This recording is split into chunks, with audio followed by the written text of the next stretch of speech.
মাতৃভাষা দিবস, তাই না? একটা দিবস, বাংলাদেশের কত দিবস পালিত হয়, জাঁকজমকপূর্ণ ভাবে পালিত হয়। কপাল পোড়া মুসলমান,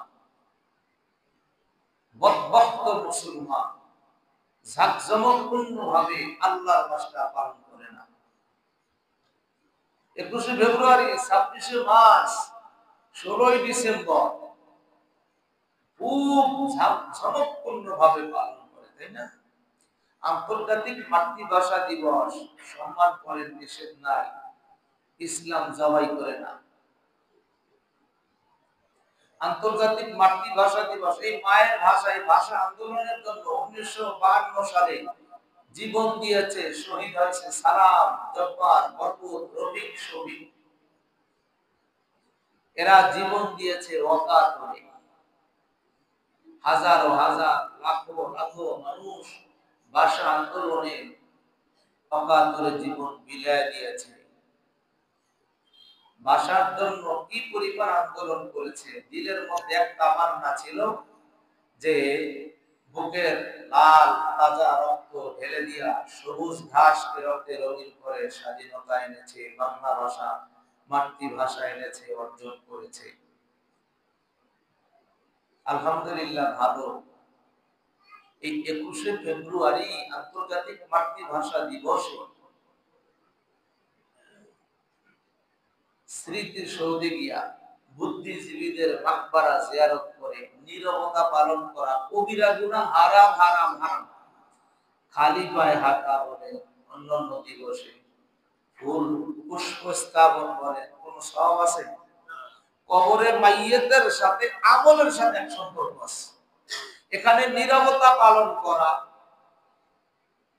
কোন প্রশাসনিক ব্যক্তি, সেনাবাহিনী মারা গেলে, প্রশাসন মারা গেলে ওখানে কবরের কাছে গিয়া সেনাবাহিনীরা লাত্তি উস্কাত কম দেয় না, ঠিক না?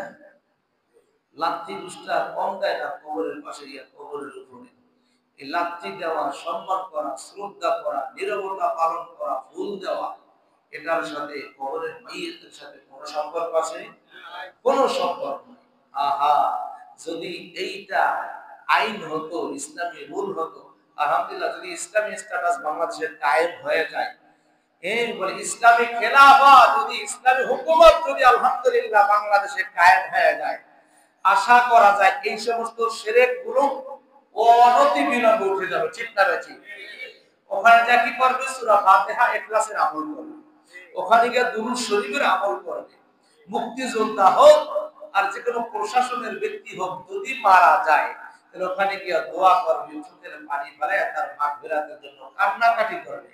এটার দ্বারা কবরের সাথে সম্পর্ক হবে। কবরের আযাবকে আল্লাহ তাআলা চোখের পানির বুজুর্গিতে হালকা করে দিবে, লাঘব করে দিবে, মাইয়িতকে মাফ করে দিবে।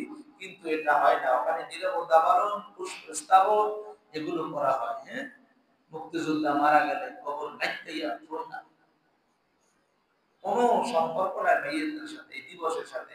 আজকে 21শে ফেব্রুয়ারি, আজকে তো দিবস পালন হয়েছে, দেখলাম অনেক অনেকে করেছে, প্রশাসনিক ব্যক্তিরা, অন্তর্বর্তীকালীন সরকারেরা, সমন্বয়করা, হ্যাঁ, বিরোধী দলীয়রা সবাই দিবস পালন করছে। কিন্তু ওখানে কয়জনে গিয়া সূরা ফাতিহা ক্লাসের আমল করেছে? হ্যাঁ, কয়জনে করেছে? আলহামদুলিল্লাহ, আমরা করেছি, ইনফিরাদিও করেছি, ইস্তেমাইও করেছি। মাইয়িতের জন্য দোয়া করলে আমরাই করেছি, যারা নামাজ পড়ে এরাই দোয়া করে।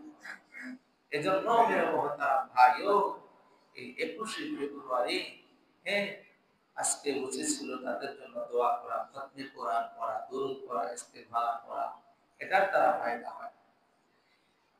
এজন্য মাহে রমজান, যে কথাটা বলতে চাচ্ছিলাম, এই দিবসগুলো যেরকম ঝাঁকঝমকপূর্ণ ভাবে পালন করে সরকার বাহাদুররা, এই দিবসগুলো যদি এরকম ঝাঁকঝমকপূর্ণ মাহে রমজানটা পালন করত, যেহেতু আল্লাহর মাস, 16ই ডিসেম্বর এটা আল্লাহর দিবস না, 21শে ফেব্রুয়ারি আল্লাহর দিবস না, 26শে মার্চ আল্লাহর দিবস না, কিন্তু আল্লাহর মাস আর দিবস, এটা বলতে মাহে রমজানকে বোঝানো হয়। শাহরুল্লাহ, রমজান আমার মাস, আস-সাওমু লি ওয়া আনা আজজি বিহি, রোজা আমার জন্য, আর এর প্রতিদান আমি আল্লাহ তাআলাই দিব। কি পরিমাণ দিব আমি আল্লাহ তাআলাই জানি, জাহের করি নাই।